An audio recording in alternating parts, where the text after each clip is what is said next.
오늘 엄청난 에코프로비엠 2분기 실적 발표가 있었는데 핵심만 빠르게 말씀드리자면 공장 가동률이 높지 않음에도 불구하고 사측에서는 지속적으로 실적 개선을 언급하고 있는데 이는 잠시 후에 말씀드리겠지만 분명 유의미한 자료입니다. 대규모 장치 산업인 양극재 산업의 특성상 라인을 놀리며 가동률이 낮게 나오는 것은 쥐약입니다. 감가 등의 고정비 압박이 계속 발생하며 특히 다른 산업 대비 이렇게 대규모 설비를 갖춘 기업들은 영업이익률이 좋게 나올 수가 없습니다. 그렇기 때문에 작년에는 양극재 업체들 전반적으로 가동률이 낮아 캐파가 큰 기업일수록 엄청난 적자가 발생했던 것입니다. 그럼에도 불구하고 사측에서는 이전 컨퍼런스콜과 달리 분명한 자신감을 보이고 있으며 썸네일에도 표시하였지만 매출에서 원가가 차지하는 비중 또한 크게 개선되었다는 점을 확인할 수 있었습니다. 구체적으로 보겠습니다. 이번 2분기 매출액 자체는 특이점이 없으나 분기 영업이익 무려 490억 원을 달성하며 전년 대비 1159%라는 엄청난 성장 데이터를 기록하였습니다. 다만 이 490억 영업이익은 이미 투자 관련 이익이 차지하는 규모가 405억 원이었기 때문에 엄청난 호실적임은 분명하지만 이 규모 자체에 대해서는 투자자별로 받아들이는 체감 규모는 다르실 수 있습니다. 개인적으로는 뜬금없이 실적에서 자의적으로 AMPC 보조금을 소거한다거나 하는 등의 성과를 조작하는 여의도식 계산법을 혐오합니다만 만약 보수적으로 이미 투자 관련 이익 405억 원을 날리고 본다고 해도 85억 영업이익이라면 YOY로 약 2배 영업이익 성장입니다. 이는 1분기에 YOY로 마이너스 66%라며 기자들에게 신나게 까이던 에코프로비엠이 바로 다음 분기에 이어서 달성한 실적 성장이라는 점에서 분명한 의미가 있습니다. 이런 분기 숫자들도 중요하지만 에코프로비엠 관련해서는 가격 파괴 양극재 실현 가능성을 개인적으로 가장 중요하게 추적하고 있습니다. 에코프로 그룹이 인도네시아 법인 투자를 한 것은 결국 이동채 회장님께서 말씀하신 가격 파괴 양극재를 실현하기 위함이었고 배터리판의 패러다임을 바꾸기 위한 시도이지 일개 법인 투자 수준이 아니기 때문입니다. 따라서 인터배터리 행사장에서도 동사는 이니 프로젝트를 굉장히 강조한 바 있기도 하고 원가 절감 풀 밸류체인 클로즈드 루프 시스템을 타사 대비 강력한 특장점으로 밀고 있기도 합니다. 따라서 함께 보면 제가 표시하긴 했으나 원가 마이너스 10%는 매출액도 3.7% 하락했기에 이 수치 자체보다는 매출 원가가 매출액에서 차지하는 비중이 조금 더 의미 있는 데이터입니다. 전년 동기 94.4%에 비해 이번에 89.2%로 수익성 개선에 성공했습니다. 극보수적으로 405억 원을 날리시겠다고 해도 2배 이상의 성장은 확실히 의미 있는 성과임은 틀림없습니다.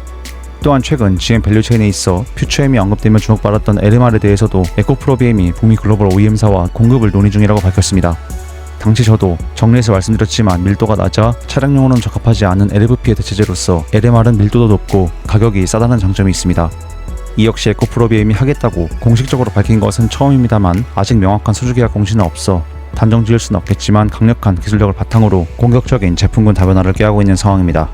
한편으로는 느닷없이 무슨 에코프로비엠이 LFP도 한다고 하고 LMR도 한다고 하느냐 이것은 사기꾼들 아닌가 하는 반론이 있을 수도 있겠지만 에코프로비엠은 소위 말하는 캐즘이 시작되던 무렵인 2024년 신년사에서까지 LFP와 미드니켈을 통한 시장 니즈 변화에 선제적으로 대응하겠다고 밝힌 바 있습니다. 특히 LFP는 에코프로비엠이 3원계 하이니켈 양극재를 개발하기 이전에 이미 오래전 다 해봤던 것들이고 사측에서도 이러한 맥락에서 자신감을 보여온 바 있습니다. 이제는 과거 기술을 그대로 꺼내 쓰는 것이 아니라 무전구체 합성 방법까지 개발하고 있는데 아직 양산 단계까지는 아니지만 최고 수준 성능의 LFP 구현에 성공하였다고 밝혔습니다. 이 역시 2024년 3월 11일에 전구체 프리 방식인 LFP 양극재 기술 개발을 시작했던 것으로 연구 기간이 짧지 않습니다. 전기차에까지 마구잡이로 LFP를 때려 넣는 중국답게 LFP 전구체는 중국이 공급망을 꽉 쥐고 있는데 이러한 공급망을 탈피하는 데 굉장히 또 중요한 기술이 될 것으로 보여집니다.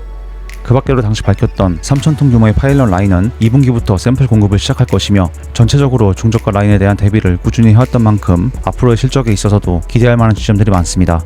따라서 이번 실적 발표 자료에서는 이니 프로젝트가 어느 정도 성공적으로 진행되고 있음을 확인할 수 있었습니다. 또한 1159% 수치도 굉장히 고무적인 호실적이며 만약 보수적으로 이를 빼고 본다고 해도 지난 1분기와 달리 이번 2분기는 분명 훌륭한 성과임은 틀림없습니다. 전체 매출에서 매출 원가가 차지하는 비중은 서서히 낮아지고 있는데 한편으로는 작년에 재고자산 평가 손실이 매출 원가에 인식되어 높았던 것이라고 반론하실지도 모르겠습니다. 하지만 가동률이 괜찮게 나오던 2022년 2분기에도 이 비율로 보면 88.2%라는 점에서 가동률이 낮고 또 이것이 직접적으로 큰 타격이라고 할 수 있는 산업의 특성을 반영한다면 분명 이번 2분기 실적은 고무적입니다.